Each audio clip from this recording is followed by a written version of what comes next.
optimal minimal.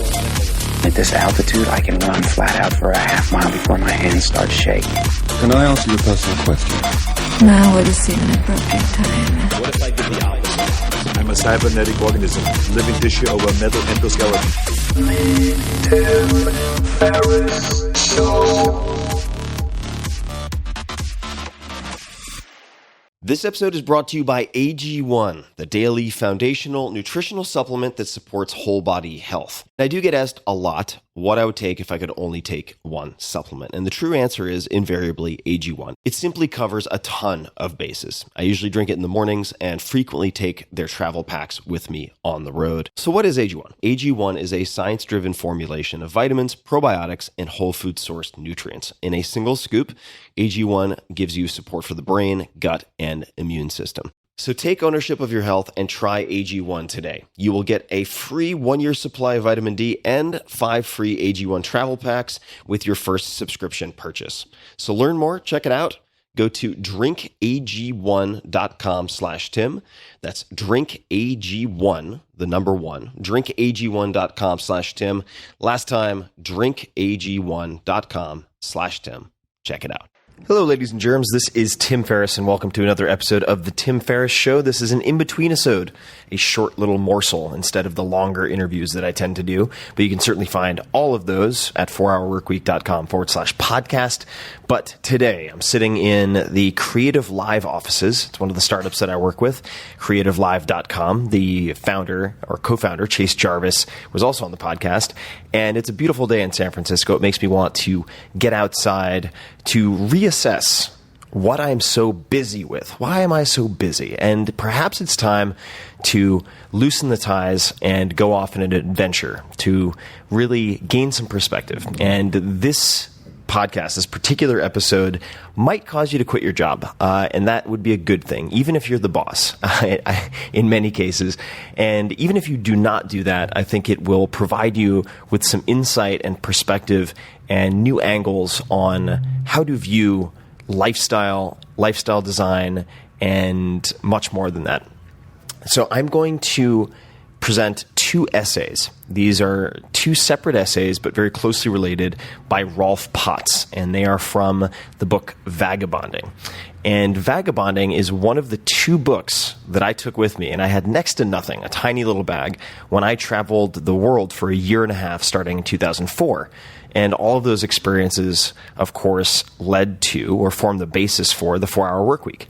And Vagabonding is one of the 4 fundamental 4, as I call them, books that I recommend at the back of the 4-Hour Workweek.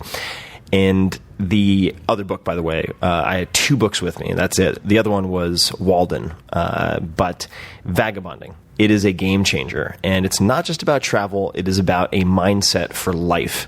And it's very easy when we strive for achievement to forget about appreciation and how to blend those 2 in a very pragmatic way so that you are not just a successful person, but a happy, fulfilled, and adventuresome person, if that's a real word, to rediscover joy. So without further ado, I'm going to get us to those essays, which you guys, I think, are going to love, and I'd really enjoy your feedback, so let me know on Twitter what you think, at TFerriss, TFERRISS.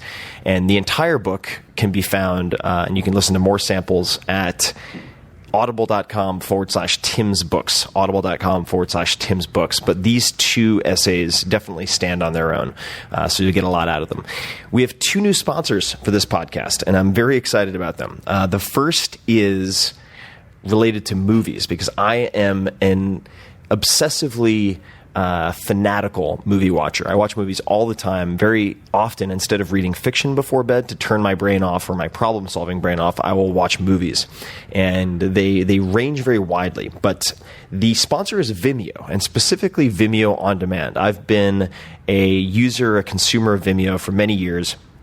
And On Vimeo, what makes them very interesting, you're buying from the creator. So you're supporting their work with a greater amount of your dollars going into their pockets directly. So I love that, number one, as a content creator myself. And on Vimeo On Demand, I'll give you four, actually, no, I'm not going to give you four. I'm going to give you 3 movies that I highly recommend you check out. And you can find them all very easily by going to 4hourworkweek.com/Vimeo. That's 4hourworkweek.com/Vimeo. And here we go. So the first one is Tomorrowland. And a lot of you have probably never heard of this. This was a grand jury prize winner at the Sundance Film Festival. It is the weirdest, most thought-provoking 16-minute short you've ever seen. And The Verge called it, quote, a masterpiece, one of the best sci-fi movies in years, end quote. I'm not going to tell you too much about it.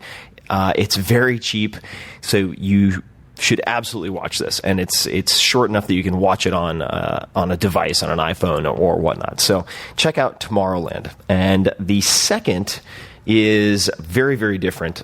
This one is The Act of Killing. The Act of Killing should not be watched right before bed. It is one of the most powerful films I've ever seen, and it defies categorization. I'll give you a quote here. And Werner Herzog, once you know he's involved, craziness is going to ensue. Fader magazine said this is, quote, the most innovative masterpiece of documentary filmmaking, bar none, end quote. So we have Tomorrowland, super short. The Act of Killing, super intense. And then the third one I'm going to tell you about is Waking Up. And this is actually a lecture by Sam Harris, and it focuses on mindfulness and meditation. Sam is one of the smartest people I know. He was also on this podcast.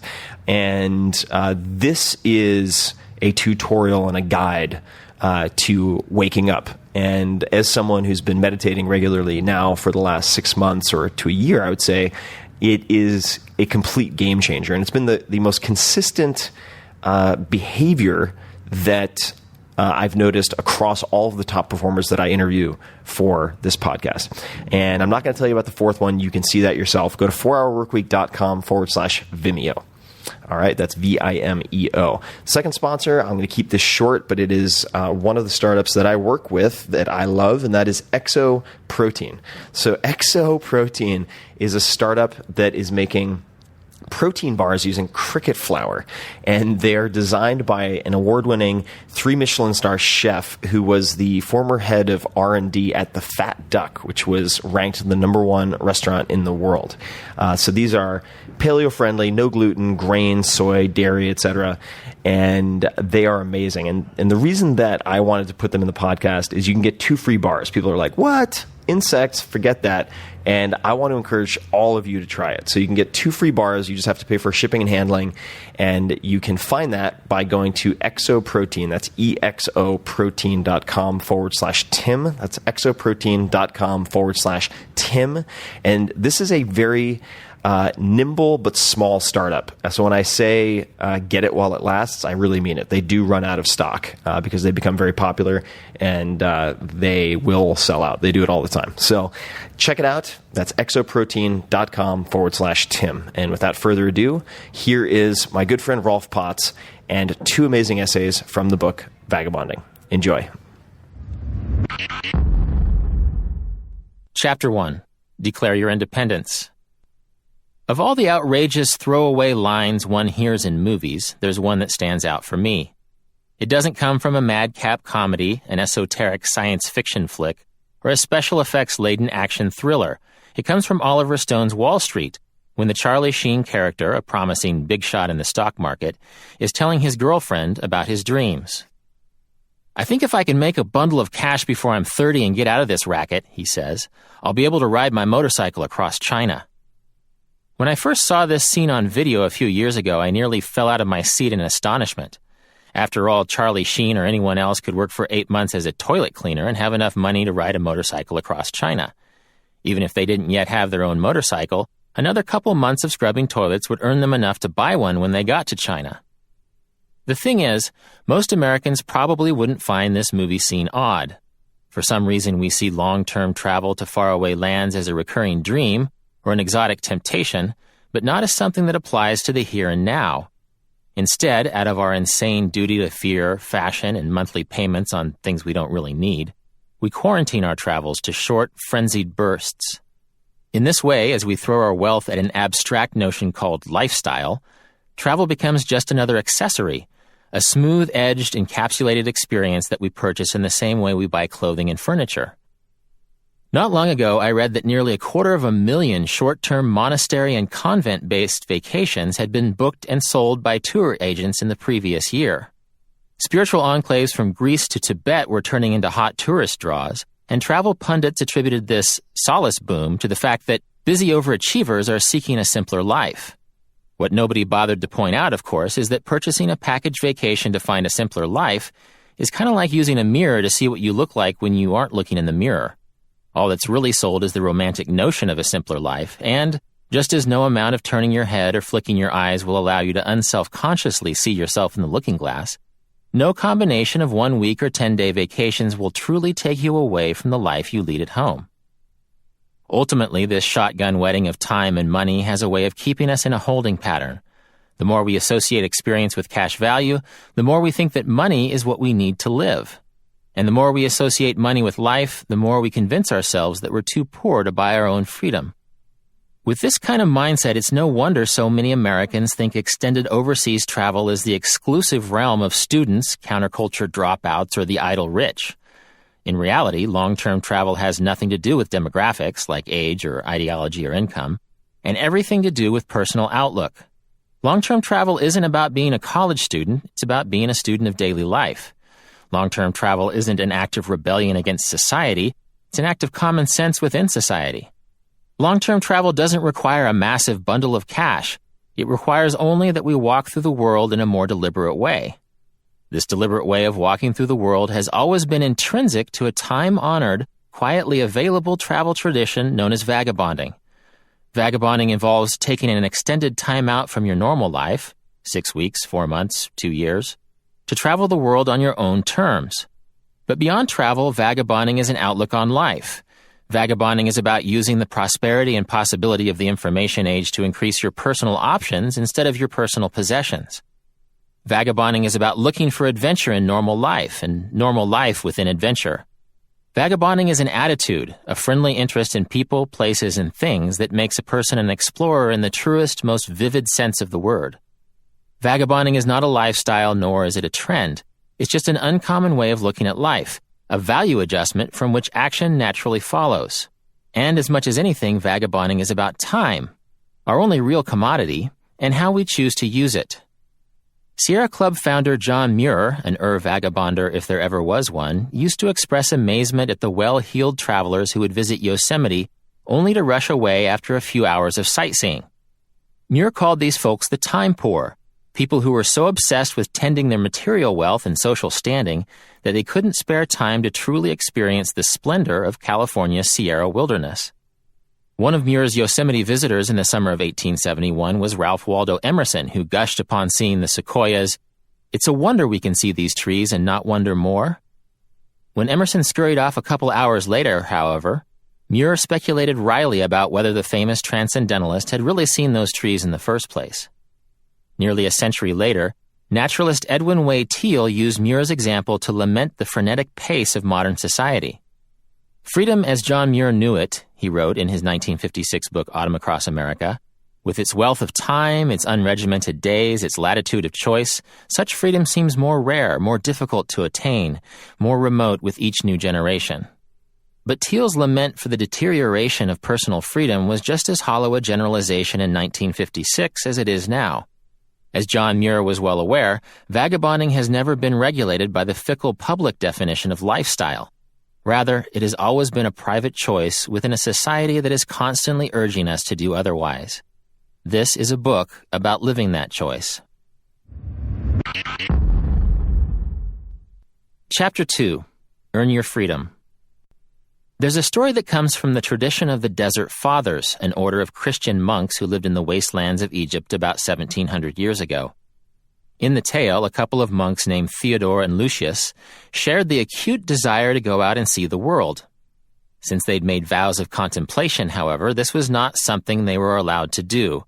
So, to satiate their wanderlust, Theodore and Lucius learned to mock their temptations by regulating their travels to the future. When the summertime came, they said to each other, "We will leave in the winter." When the wintertime came, they said, "We will leave in the summer." They went on like this for over 50 years, never once leaving the monastery or breaking their vows. Most of us, of course, have never taken such vows, but we choose to live like monks anyway, rooting ourselves to a home or a career and using the future as a kind of phony ritual that justifies the present. In this way, we end up spending, as Thoreau put it, the best part of one's life earning money in order to enjoy a questionable liberty during the least valuable part of it.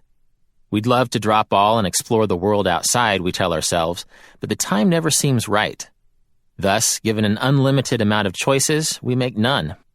Settling into our lives, we get so obsessed with holding on to our domestic certainties that we forget why we desired them in the first place. Vagabonding is about gaining the courage to loosen your grip on the so-called certainties of this world. Vagabonding is about refusing to exile travel to some other, seemingly more appropriate time of your life. Vagabonding is about taking control of your circumstances instead of passively waiting for them to decide your fate. Thus, the question of how and when to start vagabonding is not really a question at all. Vagabonding starts now. Even if the practical reality of travel is still months or years away, vagabonding begins the moment you stop making excuses, start saving money, and begin to look at maps with the narcotic tingle of possibility. From here, the reality of vagabonding comes into sharper focus as you adjust your worldview and begin to embrace the exhilarating uncertainty that true travel promises. In this way, vagabonding is not merely a ritual of getting immunizations and packing suitcases. Rather, it's the ongoing practice of looking and learning, of facing fears and altering habits, of cultivating a new fascination with people and places.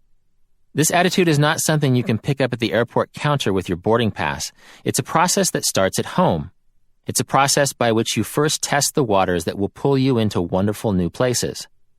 During this process, you may even find that you aren't up for the uncertainties and adaptations that vagabonding requires. Vagabonding, as Ed Byrne bluntly put it 40 years ago, is not for comfort hounds, sophomoric misanthropes, or poolside faint-hearts whose thin convictions won't stand up to the problems that come along. In saying this, Byrne wasn't being a snob. After all, vagabonding involves sacrifices, and its particular sacrifices are not for everyone. Thus, it's important to keep in mind that you should never go vagabonding out of a vague sense of fashion or obligation. Vagabonding is not a social gesture, nor is it a moral high ground. It's not a seamless 12-step program of travel correctness or a political statement that demands the reinvention of society. Rather, it's a personal act that demands only the realignment of self. If this personal realignment is not something you're willing to confront, or of course, if world travel isn't your idea of a good time, you have the perfect right to leave vagabonding to those who feel the calling. Ironically, the best litmus test for testing your vagabonding gumption is not found in travel, but in the process of earning your freedom to travel. Earning your freedom, of course, involves work, and work is intrinsic to vagabonding for psychic reasons as much as financial ones. To see the psychic importance of work, one need to look no further than the people who travel the world on family money. Sometimes referred to as trustafarians, these folks are among the most visible and least happy wanderers in the travel milieu. Draping themselves in local fashions, they flit from one exotic travel scene to another, compulsively volunteering in local political causes, experimenting with exotic intoxicants, and dabbling in every non-Western religion imaginable. Talk to them and they'll tell you they're searching for something meaningful. What they're really looking for, though, is the reason why they started traveling in the first place. Because they never worked for their freedom, their travel experiences have no personal reference, no connection to the rest of their lives. They are spending plenty of time and money on the road, but they never spend enough of themselves to begin with. Thus, their experience of travel has a diminished sense of value. Thoreau touched on this same notion in Walden. Which would be most advanced by the end of a month, he posited.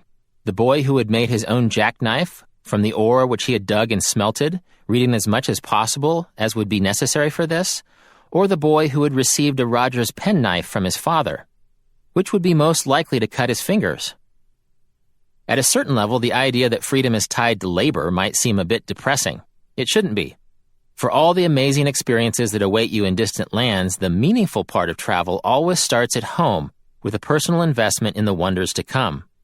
I don't like work, says Marlowe in Joseph Conrad's Heart of Darkness, but I like what's in the work, the chance to find yourself. Marlowe wasn't referring to vagabonding, but the notion still applies. Work is not just an activity that generates funds and creates desire. It's the vagabonding gestation period, wherein you earn your integrity, start making plans, and get your proverbial act together. Work is a time to dream about travel and to write notes to yourself, but it's also time to tie up your loose ends. Work is when you confront the problems that you might otherwise be tempted to run away from. Work is how you settle your financial and emotional debts so that your travels are not an escape from your real life, but a discovery of your real life. On a practical level, there are countless ways to earn your travels. On the road, I've met vagabonders of all ages, from all backgrounds and walks of life. I've met secretaries, bankers, and policemen who've quit their jobs and are taking a peripatetic pause before trying something new. I've met lawyers, stockbrokers, and social workers who've negotiated months off as they take their careers to new locations. I've met talented specialists, waiters, web designers, strippers, who find they can fund months of travel on a few weeks of work. I've met musicians, truck drivers, and employment counselors who are taking an extended time off between gigs. I've met semi-retired soldiers and engineers and businessmen who've reserved a year or two for travel before dabbling in something else. Some of the most prolific vagabonders I've met are seasonal workers, carpenters, park service workers, commercial fishermen, who winter every year in warm and exotic parts of the world. Other folks, teachers, doctors, bartenders, journalists, have opted to take their very careers on the road, alternating work and travel as they see fit. Many vagabonders don't even maintain a steady job description, taking short-term work only as it serves to fund their travels and their passions. In Generation X, Douglas Copeland defined this kind of work as an anti-sabbatical, a job approached with the sole intention of staying for a limited period of time, often 1 year, to raise enough funds to partake in another, more personally meaningful activity. Before I got into writing, a whole slew of anti-sabbaticals, like landscaping, retail sales, and temp work, earned me my vagabonding time.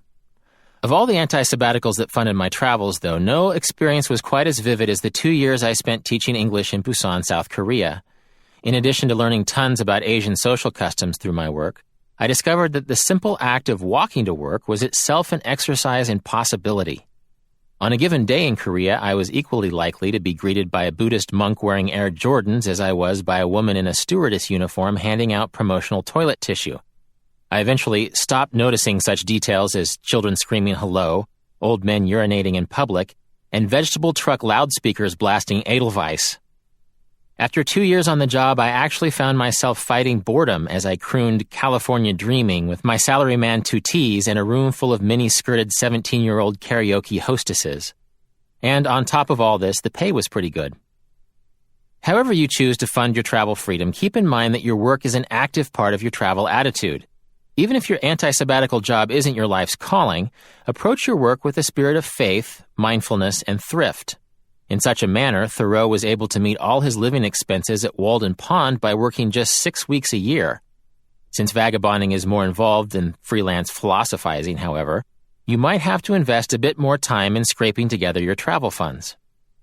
Regardless of how long it takes to earn your freedom, remember that you are laboring for more than just a vacation. A vacation, after all, merely rewards work. Vagabonding justifies it. Ultimately, then, the first step of vagabonding is simply a matter of making work serve your interests instead of the other way around. Believe it or not, this is a radical departure from how most people view work and leisure. A few years ago, a magazine editor named Joe Robinson spearheaded a petition campaign called Work to Live. The goal of this movement was to pass a law that would increase American vacation time to 3 weeks after 1 year on the job and to 4 weeks after 3 years. The rationale was that Americans place too much emphasis on work, that all we have to look forward to from day to day is a long tunnel of 11.5 months of work every year. The leading casualty of all this is our time, said Robinson, that commodity we seem to have so much of back in 6th grade when the clock on the wall never seemed to move.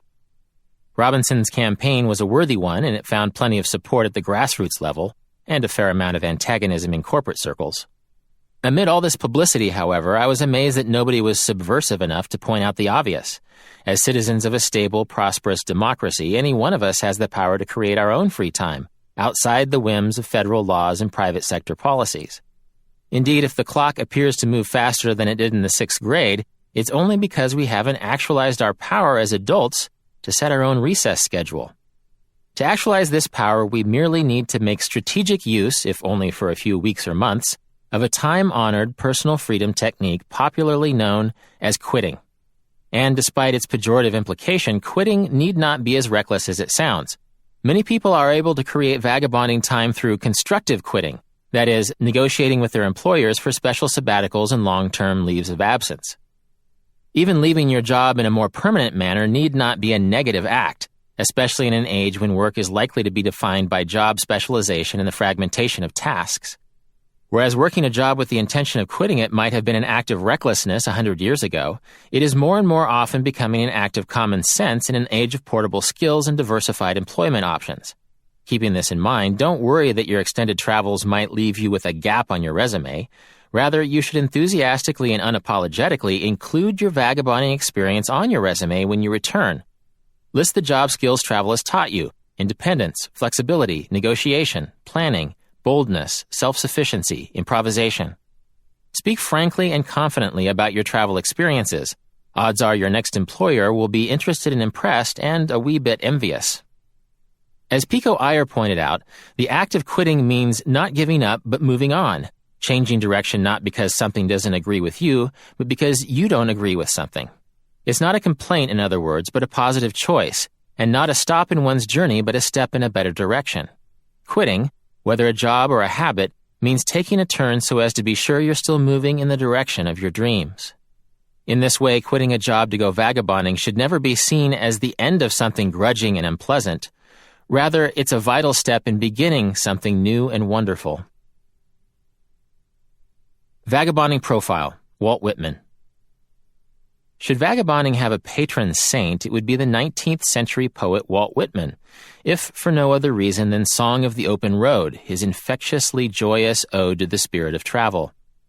Born in 1819 to a working-class family in New York, Whitman entered the working world as an office boy at age 11. It was here and at his later employment as a printer's apprentice that he developed a passion for self-education, as well as an eye for finding uncommon beauty in the common activity of daily life. Whitman eventually moved on to work as a journalist, but his real life's work was Leaves of Grass, a collection of free-spirited verse that grew to more than 300 poems by the time of his death in 1892. As a youth, Whitman was particularly inspired by his daily ferry trips from Brooklyn to Manhattan, which instilled in him a lasting appreciation for the uncommon joys and vivid details of travel. And while his later travels took him to budding American outposts such as New Orleans and Denver, it is this celebration of simple movement and possibility that gives Song of the Open Road its visceral and inclusive energy. To see nothing anywhere but that you may reach it and pass it. To conceive no time, however distant, but you may reach it and pass it. To look up or down no road, but it stretches and waits for you. To know the universe itself as a road, as many roads, as roads for traveling souls. Vagabonding Voices. The following testimonies are from real vagabonders who've traveled the road themselves. This is Tim Ferriss, a 36-year-old author in San Francisco, California. For all of the most important things in life, the timing always sucks. Waiting for a good time to quit your job, to have that kid, to take a dream trip. Sadly, the traffic lights of life will never all be green at the same time. Conditions are never perfect. Someday, in quotation marks, someday I'll do this, someday I'll do that, is a disease that will take your dreams to the grave with you. Pro and con lists, one of my previous favorites, are just as bad. If it's important to you and you want to do it eventually, just do it and correct course along the way. Fortune favors the bold. This is Jen Miller, a 39-year-old freelance writer from Canada. Your freedom matters more than anything, and you win that freedom the moment you make the decision to hit the road. When you commit 100% to your dream and you begin doing the work necessary to free yourself and move into the new reality of traveling, you're already on the road. This is Cassidy Amick, a 29-year-old advertising account executive from Arizona. My younger brother asked me what I feared more, leaving my stable job of 2 years in a terrible economy or backpacking through India, Thailand, Cambodia, and Vietnam on my own. In that exact moment, my heart skipped a beat. Even though embarking on a new travel adventure across Southeast Asia seemed impossible at the time, it also gave me butterflies. The kind that makes you decide to take the leap of faith. I knew what I had to do. I submitted my 2 weeks' notice shortly after because I knew it would all work itself out in the end. This is Anne Van Loen, a 43-year-old teacher from Seattle, Washington. When we first told our family and close friends that we were planning on taking our kids out of school for a year of travel in the world, we received more than our share of sideways looks and skeptical questions. We persevered, though, and soon most of our friends were won over by our positive focus and enthusiasm. Don't let yourself get talked out of your travel dream. Leaving actually turned out to be much harder than the travel experience. Just go. Quotes for Chapter 2. First is from Henry David Thoreau in Walden. If one advances confidently in the direction of his dreams and endeavors to live the life which he has imagined, he will meet with a success unexpected in common hours. He will put some things behind, will pass an invisible boundary. New, universal, and more liberal laws will begin to establish themselves around and within him. The supreme teaching of the Upanishads. And they say in truth that a man is made of desire. As his desire is, so is his faith. As his faith is, so are his works. As his works are, so he becomes. Ed Buren, Vagabonding in Europe and North Africa. Wanting to travel reflects a positive attitude. You want to see, to grow in experience, and presumably to become more whole as a human being. Vagabonding takes this a step further. It promotes the chances of sustaining and strengthening this positive attitude. As a vagabond, you begin to face your fears now and then instead of continuously sidestepping them in the name of convenience. You build an attitude that makes life more rewarding, which in turn makes it easier to keep doing it. It's called positive feedback, and it works. Edward Abbey, Desert Solitaire. We need the possibility of escape as surely as we need hope. Without it, the life of the cities would drive all men into crime, or drugs, or psychoanalysis. Tim Cahill from Hold the Enlightenment. A lot of us first aspired to far-ranging travel and exotic adventure early in our teens. These ambitions are, in fact, adolescent in nature, which I find an inspiring idea. Thus, when we allow ourselves to imagine as we once did, we know with a sudden jarring clarity that if we don't go right now, we're never going to do it, and we'll be haunted by our unrealized dreams and know that we have sinned against ourselves gravely. Thomas Merton, from the Asian Journal of Thomas Merton. And so I stand among you as one that offers a small message of hope, that first, there are always people who dare to seek on the margin of society, who are not dependent on social acceptance, not dependent on social routine, and prefer a kind of free-floating existence. Tip Sheet, Chapter 2. Please visit vagabonding.net/resources for resources related to sabbaticals, unpaid leave and quitting your job, finding jobs and careers overseas, international employment references, and overseas dangers. Before we jump to the next chapter, I'd like to add a few comments about overseas dangers. One of the big issues these days among potential vagabonders is whether or not it's safe to travel overseas anymore. The short answer to this concern is that traveling around the world is statistically no more dangerous than traveling across your hometown. Indeed, as with home, most dangers and annoyances on the road revolve around sickness, theft, and accidents, things I'll discuss in Chapter 7, not political violence or terrorism. Should political violence or terrorism capture headlines, however, the secret to avoiding it is not to cancel your travel plans, but simply to keep yourself informed. Just because the evening news shows unrest in a southern Lebanon refugee camp, for instance, doesn't mean it's dangerous to visit Beirut or Galilee, or for that matter, other parts of southern Lebanon. By that same token, the evening news might habitually ignore the political situation in West Africa, but that doesn't necessarily mean it's safe to visit Sierra Leone or Liberia. Obviously, then, planning and monitoring your destinations will require that you look past the evening news. Online resources such as U.S. State Department travel warnings and a website called World Travel Watch make good starting points for assessing the current safety situation in any given part of the world. Even if you accidentally find yourself in a dangerous area as you travel, the key to keeping safe is knowing and talking to the locals, who can tell you where specific dangers lurk, patronizing mom and pop businesses, which are never targeted in political attacks, avoiding a loud or flashy appearance, this includes dogmatic debates of religion and politics, and traveling outside of predictable tourist patterns, which are easier to target by troublemakers. In short, the engaged and humbled attitude of vagabonding will naturally lend to a safer journey.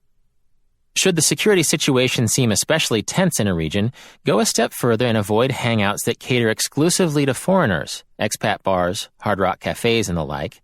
Stay away from public demonstrations and crowds, this includes small bands of drunks and rabble-rousers, and don't share your travel plans or lodging arrangements with strangers. On a final note, keep in mind that most people in the world see you not as a political entity or an appendage of the great Satan, but as a guest to their country. Even if they vehemently disagree with your country's policies and practices, they will invariably honor your individuality and regard you with hospitality and respect. You'd never guess this by watching the evening news, of course, but travel allows you to experience the nuances of the world in a way that mass media never will. Remember, for these resources, go to vagabonding.net/resources. Okay, guys, this is Tim Ferriss again. I hope you enjoyed those essays. Again, you can get the entire book at audible.com/Tim's Books. You can also see a handful of my favorite books that are also on that page. So if you want to see what I read, what I listen to, you'll get my basically top 6 list right there. So audible.com/Tim's Books. And sponsors, Vimeo. Okay, you want to wind down, you want to get something exciting, you want to have your brain split wide open and exposed to new information. I don't know why I said that, but it sounds kind of funky. Then you should go to 4hourworkweek.com/Vimeo. That's all spelled out, FOUR, 4hourworkweek.com/Vimeo, where you can see Tomorrowland, the crazy 16-minute sci-fi masterpiece that I mentioned, which is also hilarious. You can find The Act of Killing, which is the most intense movie I've probably ever seen in my life, and just incredibly, incredibly innovative. I've never seen anything quite like it. Waking Up by Sam Harris, and then the mystery movie number 4, which you can check out, which made me want to go travel the entire world itself. So that's 4 Hour Work Week, all spelled out, 4hourworkweek.com/Vimeo, and then Exo Protein Bars. You must be getting hungry after all this listening, and I don't blame you. And I know what you're hankering for, and that is crickets. You might think, oh my God, I don't have legs stuck in between my teeth like little pieces of spinach after biting into a bug bar, but don't worry about it. You won't even recognize that there's any insect in this. There's cocoa nut. There are all sorts of flavors. It's designed by one of the top R&D chefs in the world, and you can get 2 free bars. You just have to pay a couple of bucks for shipping and handling while supplies last. So go to exoprotein.com/Tim. That's exoprotein.com/Tim. And that is it for now. Thank you for listening.